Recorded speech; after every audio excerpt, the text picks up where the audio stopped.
बड़ा भाई गुजरने की वजह से ज़रा इस बार गणपति लाए ना लाए सोच रहे थे, लेकिन फिर इस बार नहीं लाएंगे तो अगले बार लाएंगे, तो लाना तो है ही।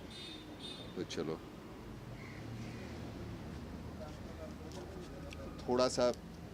थोड़ी सी मायूसी तो होती है, जो बड़े भाई थे उनको मिस तो करते हैं, और वो तो होगा ही, क्योंकि ये अंदर का सब वो जो है वो संभालते थे, और फूल लगाने का काम मैं करता था। तो यहाँ आने के बाद पंडाल में तो उनकी कमी तो महसूस होगी, तो थोड़ी परेशानी होती है। देखेंगे कल से परसों से कैसे होता है।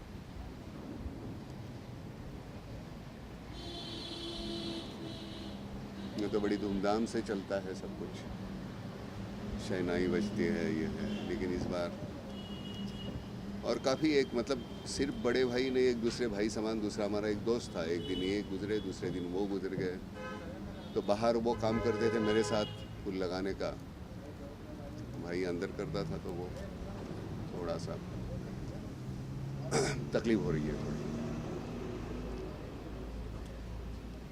नाना जी, हम आपकी तकलीफ समझ सकते हैं, जैसे आप तकलीफ में हैं वैसे महाराष्ट्र भी तकलीफ में है। आपके नाम फाउंडेशन ने जो काम किया उसके बारे में आप कुछ बताना चाहेंगे? नाम फाउंडेशन का काम तो वो चलते रहेगा, वो कभी ख़त्म नहीं होने वाला है, क्योंकि जिस तरह की तकलीफ़ें हैं, कभी बारिश नहीं है, कभी ज़्यादा बारिश है, कभी बारिश है फिर एक बार बोने के बाद फिर ये नहीं आ रहा, दोबारा बारिश नहीं हो रही है, तो वो दोबारा करने की बोना पड़ता है, तो उसके लिए पैसे नहीं है। तो तकलीफ़ें तो है, वो तो काम तो करते रहना पड़ेगा। इस बार गणेश से क्या मांग करेंगे? हाँ, हम कभी किसी से मांगते नहीं है, अपने को जितना हो सके उतना हम करेंगे। मांगना मत, एक बार तुमको इंसान का जन्म दिया है, बहुत हो गया है, उसको परेशान मत करो बार बार कुछ मांग के। तुम जो कुछ कर सकते हो वो करो ना, मांगते रहोगे तो कैसे रह चलेगा, है ना। ये हमारी जो आदत है सिर्फ मांगते रहने की, हम में ताकत है बहुत कुछ देने की, हम देने की सोचते ही नहीं, मांगते रहते। तो क्यों मांगे भाई, अपने बलबूते पे बहुत कुछ कर सकते हैं, वो करते रहेंगे। एक फक्त प्रश्न विचारायचा आहे की अभी पूरे महाराष्ट्र में आंदोलन चल रहे हैं, जगह जगह पे बहुत बड़ी रैलीज हो रही है और लोगों का उसको बहुत प्रतिसाद भी मिल रहा है, लाखों लोग आ रहे हैं, मराठा आरक्षण। आपको लगता है कि ये जो रैलीज है लोगों के मन में बहुत एक एंगर है, जो मुंबई में भी जो हुआ था उसके बारे में? भाई देखो, मैं जिसके ऊपर अन्याय होता है उसकी कोई जात नहीं होती, अन्याय करने वाला है उसकी कोई जात नहीं है। मैंने कभी जात धर्म माना नहीं है,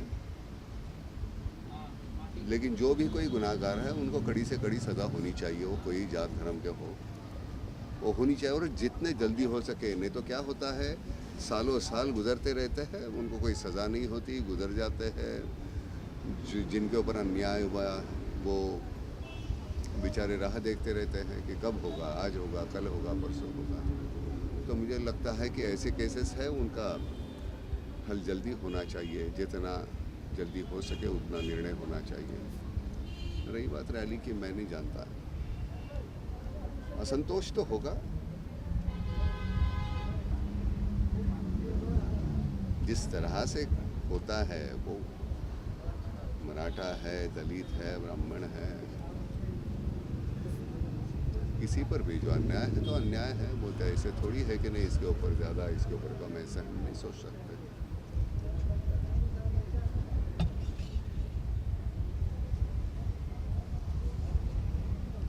हम बहुत जल्दी, हम जब कुछ हो रहा है, घट रहा है, तब हम आगे जाते नहीं हैं। हमारी जिम्मेदारी बनती है जब हमारे सामने कुछ घटता है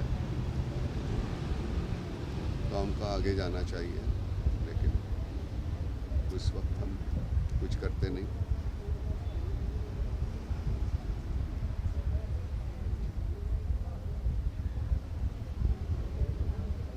में एट्रॉसिटी का जो है नहीं, ये कायदा रद्द होना चाहिए, नहीं होना चाहिए। सीधी सी बात है, हमारे यहाँ अभी अंदर जाके देखोगे वो मोदक जो है, तो जो मुसलमान बैठी है वो हमारे यहाँ सामने जब झोपड़पट्टी थी वहाँ रहती थी, वो बना रही है मोदक। कौन से धर्म का है, जात का है, मैं नहीं जानता। और ना तो आज तक आपने मुझे कभी मेरी जात नहीं पूछी, मैं कौन हूँ, और ना तो मैं बताना चाहूँगा।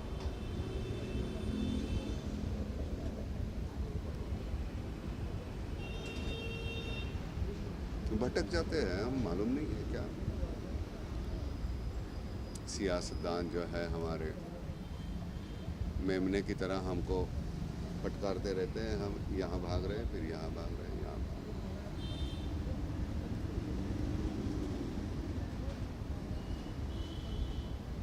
अन्याय जात पर या इसके पर नहीं है, वो व्यक्ति पर हुआ है, उसके बारे में कोई नहीं बोल रहा। उनको घर वालों के बारे में कोई नहीं बोल रहा। पुलिस पर जो अन्याय हो रहा है उनके बारे में कोई नहीं बोल रहा। बदतमीजी इतनी बढ़ने लगी है,